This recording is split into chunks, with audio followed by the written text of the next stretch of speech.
Good morning everyone. আজকে আমি সকাল সকাল তোমাদের জন্য নিয়ে চলে এসেছি পমফ্রেট মাছের রেসিপি। আচ্ছা বলো তো, পমফ্রেট মাছ কীভাবে রান্না করো?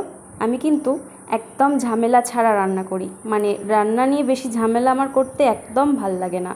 যে কারণে খালি পমফ্রেট মাছের নুন হলুদ মাখিয়ে জাস্ট ভেজে নেব। ওকে, সব মাছগুলো একটা একটা করে ভেজে নেব। তবে অবশ্যই খেয়াল রাখতে হবে মাছগুলো যেন লেগে না যায়, একটু কিন্তু ভেঙে চুড়ে যায়। তো ওই তেলের মধ্যে দিয়ে দেব কালো জিরে ফোড়নে একটু ভেজে নেব, আর তার মধ্যে দিয়ে দেব দুটো শুকনো লঙ্কা। আমি কিন্তু ফোড়নের জন্য আর কিচ্ছু ইউজ করব না। এবার দিয়ে দিলাম টমেটো, পাকা টমেটো পেস্ট করে দিয়েছি। দিয়ে দেব হলুদ আর পরিমাণ মতো লবণ। ব্যাস, এবার এটাকে সুন্দর করে মিক্স করব, একদম ভেজে নেব টমেটোর থেকে যেন কাঁচা গন্ধটা পুরো সরে যায়। তো এবার দিয়ে দেব একটু সর্ষে, কালো সর্ষে, কাঁচা লঙ্কা আর সাথে একটু লবণ দিয়ে আমি পেস্ট করে নিয়েছিলাম।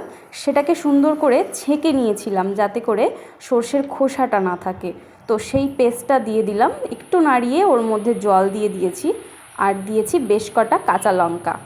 এবার যখন ঝোলটা ফুটতে শুরু করবে তখনই দিয়ে দিলাম পমফ্রেট মাছগুলো। দেখো আস্তে আস্তে কিন্তু ঝোলটা ফুটে যখন গাঢ় হবে কালারটা পুরো চেঞ্জ হয়ে যাবে। তো কালার চেঞ্জ হয়ে গেছে, ঝোলের পরিমাণ খুব কম দিয়েছিলাম যে কারণে খুব তাড়াতাড়ি রান্নাটা হয়ে গেছে। তো একদম রেডি পমফ্রেট মাছ। আমি কিন্তু রান্নাতে একদম ঝামেলা পছন্দ করি না, যত সহজে করা যায় এবং যত সহজ পদ্ধতিতে এটাকে টেস্টি বানানো যায় সেই চেষ্টাই করি। যাই হোক, তোমরা ঝটপট করে বানিয়ে ফেলো আর আমাকে কমেন্ট করে জানাও।